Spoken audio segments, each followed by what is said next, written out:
स्वागत है आप सभी का न्यूज इंडिया पर। आपके साथ मैं हूं आंचल कादियान। बुलेटिन की शुरुआत करेंगे इस वक्त की बड़ी अपडेट के साथ। आशा किरण होम में 13 बच्चों की जान चली गई है। आशा किरण पर दिल्ली में अब सियासत भी शुरू हो चुकी है। शेल्टर होम की जांच के लिए एलजी ने आदेश दिए हैं। 1 सप्ताह में जिम्मेदारी तय हो और उसके बाद कार्रवाई की जाए। तो ये आदेश एलजी की तरफ से दे दिए गए हैं। कहा है कि 1 सप्ताह का समय है, 1 सप्ताह के अंदर अंदर जिम्मेदारी तय कर कार्रवाई की जाए। ये बड़ी अपडेट इस वक्त दिल्ली से आपको बता रहे हैं, जहां पर आशा किरण होम में 13 बच्चों की जान चली गई है। आपको बता दें, मानसिक रूप से जो बच्चे परेशान होते थे उनकी देखभाल इस शेल्टर होम में की जाती थी। 13 बच्चों की जान चली गई है। अब तमाम सवाल उठ रहे हैं कि आखिरकार ऐसा शेल्टर होम में क्या होता है कि जो 13 बच्चों ने दम तोड़ दिया। इससे पहले भी आपको बता दें, ये पहली बार नहीं है कि आशा किरण शेल्टर होम से इस तरह का मामला सामने आया। हाँ, ये जरूर कहा जा सकता है कि इतना भारी भरकम आंकड़ा जो है वो पहली बार आया, लेकिन इससे पहले भी शेल्टर होम से लगातार 1 या 2 बच्चों की मौत की खबरें अक्सर सुनने को मिलती थी। लेकिन इस बार 13 बच्चों की जान चली गई है, जिसके बाद अब सियासत भी शुरू हो चुकी है। तमाम सवाल भी खड़े हो रहे हैं। चलिए अब सुनवाते हैं आपको कि क्या कुछ इस पूरे मसले को लेकर कहा जा रहा है।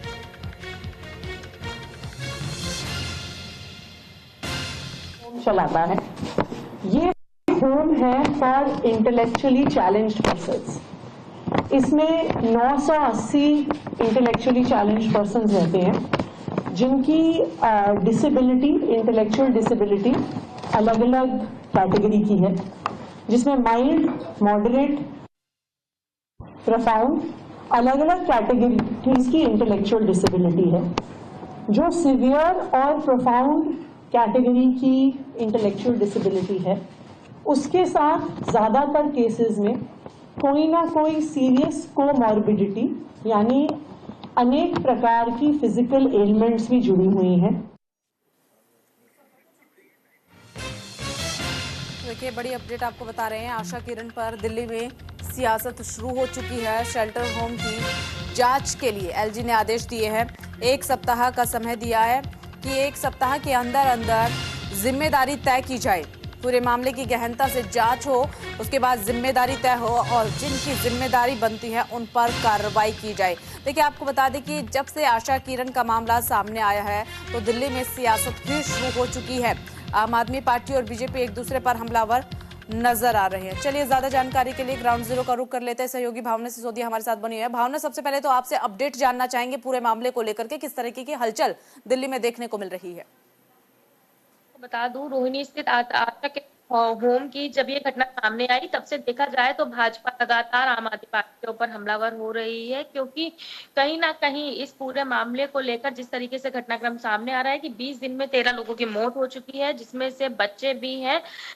एक बच्चा है, बाकी 12 जो है वो एडल्ट हैं। इस तरीके की जानकारी सामने आ रही है और साथ साथ ये भी पता लगा है कि एक साल में अब तक लगभग 27 लोगों की जो है आशा किरण होम में डेथ हो चुकी है। तो इसको लेकर जहां बीजेपी लगातार हमलावर हो रहे हैं, बीजेपी के लगातार शीर्ष नेता जो है वहां पर पहुंच रहे हैं, प्रदर्शन कर रहे हैं, तो वहीं दूसरी तरफ अब आम आदमी पार्टी की राजस्व मंत्री अतीशी ने कल ही इस मामले को संज्ञान में लेते हुए जांच के आदेश दे दिए थे, जिसमें 24 घंटे में रिपोर्ट मांगी गई है। मजिस्ट्रेट को आदेश दिए गए हैं कि इसकी जांच की जाए और उसके बाद जो भी कारण बनता है उसको लेकर भी अब आम आदमी पार्टी सख्त रुख अपनाती हुई नजर आ रही है और साफ तौर पे कहती हुई नजर आ रही है कि जो भी इसका जिम्मेवार बनता है उसके ऊपर सख्त से सख्त कार्रवाई की जाएगी, चाहे वो कोई भी क्यों ना हो। तो कहीं ना कहीं अब रिपोर्ट का इंतजार करना होगा, तब देखना बहुत अहम होगा कि आखिरकार 20 दिन में 13 बच्चों की मौत की वजह क्या रही। क्या लोग डॉक्टरों की लापरवाही है या फिर एडमिनिस्ट्रेशन की लापरवाही है?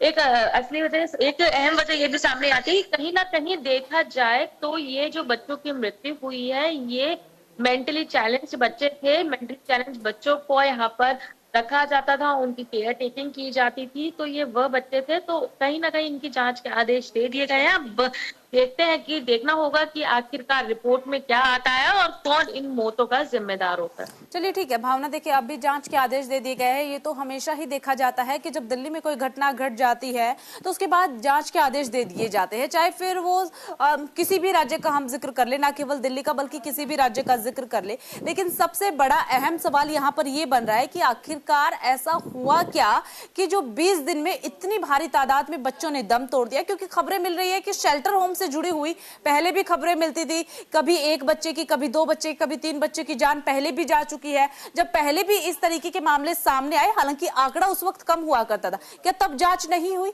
और कहीं ना कहीं ये भी कहा जा रहा है कि कुपोषण के शिकार थे वो सभी बच्चे। जी देखिए, ये कहना तो अभी बेहद ही मुश्किल होगा कि आखिरकार इन बच्चों की मौत का कारण क्या बना है। क्या बच्चे कुपोषण के शिकार थे या फिर डॉक्टरों के इलाज में कमी थी या फिर कुछ और वजह रही, ये तो जांच के बाद ही स्पष्ट हो पाएगा। लेकिन देखा जाए तो कहीं ना कहीं ये बात भी बिल्कुल सही है, जब इसको लेकर आम आदमी पार्टी से सवाल भी किया गया था कि आखिरकार ये आंकड़ा इतना बड़ा क्यों, और ये पहले भी घटनाक्रम सामने आया, तब जांच क्यों नहीं कराई गई। तो कहा साफ तौर पे ये गया कि इस मामले को अभी संज्ञान में लिया गया है। पहले भी मामले आते थे लेकिन कहीं ना कहीं उनको नेचुरल डेथ के रूप में देखा जाता था, क्योंकि मेंटली चैलेंज बच्चे, मैंने आपको बताया कि वहां पर रहते थे। तभी इस तरीके से 20 दिनों में 13 मौतों का आंकड़ा बढ़ा, तो कहीं ना कहीं अब इस मामले को संज्ञान में लेते हुए आम आदमी पार्टी अब सख्त रूप अपनाती हुई नजर आ रही है। वहीं दूसरी तरफ भाजपा पूरी राजनीति पर भी उतरी हुई है। अच्छा भावना, एक चीज आपसे जानना चाहेंगे, शेल्टर होम के मालिक या फिर केयर टेकर जो भी वहां पर कर्मचारी हैं जो काम कर रहे हैं, उनकी तरफ से कोई बयान सामने आया या फिर उनसे पूछताछ की गई हो, जानकारी मिली हो कि क्या कहना है उन लोगों का?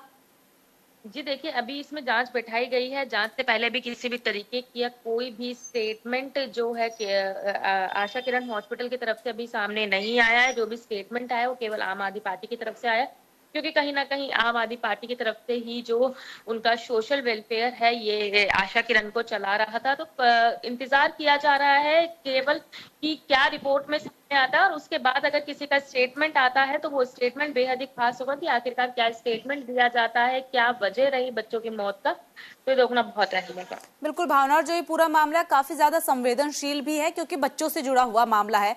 20 दिन में 13 बच्चों की जान जाना एक अपने आप में ही बहुत बड़ा सवाल यहाँ पर छोड़ जाता है कि आखिरकार उन बच्चों के साथ हुआ क्या है। पहले ही बच्चे काफी ज्यादा परेशान थे, क्या अंदर उन्हें और भी ज्यादा परेशान किया जा रहा था, या फिर खाने में दिक्कत थी, ट्रीटमेंट में दिक्कत थी? तमाम सवाल यहाँ पर उठ रहे हैं लेकिन अभी तक जवाब किसी का नहीं मिला। दूसरी तरफ सियासत शुरू हो चुकी है। क्या इतने संवेदनशील मामले पर भी सियासत होनी चाहिए? जी देखिए, इसको लेकर कल आम आदमी पार्टी के दिल्ली प्रदेश अध्यक्ष गोपाल राय भी ये चीज साफ तौर पे कहते हुए आए थे। चाहे मयूर विहार घटनाक्रम देखा जाए या फिर आशा किरण घटनाक्रम देखा जाए, कहीं ना कहीं जब मयूर विहार घटनाक्रम में ये साफ तौर पे देखने को मिला था कि डीडीए इसका जिम्मेदार है, तो भाजपा वहां पर नहीं पहुंची। लेकिन जैसे ही भाजपा को पता लगा कि आशा किरण होम में इस तरीके का घटनाक्रम हुआ है, तो वहां पर भाजपा पहुंच गई। तो आम आदमी पार्टी साफ तौर पे आरोप लगाती हुई नजर आ रही है कि भाजपा केवल राजनीति करती है, मुद्दों को उठाने की बात नहीं की जाती है। क्योंकि जिस तरीके से डीडीए घटनाक्रम हुआ, माफी चाहूंगी, मयूर विहार में घटनाक्रम हुआ, माँ बेटे की मौत हुई, तो कहीं ना कहीं उस माँ बेटे की मौत के बाद ना ही दिल्ली के उपराज्यपाल उस मामले में कुछ बोलते हुए नजर आया, और ना ही भाजपा का कोई प्रवक्ता या फिर कोई शीर्ष नेता उस मामले में बोलता हुआ नजर आया। इवन मौके तक पर भी नहीं गए।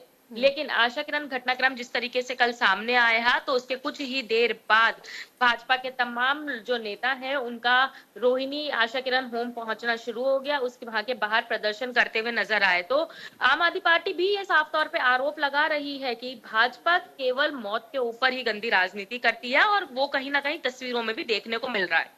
चलिए ठीक है भावना, बहुत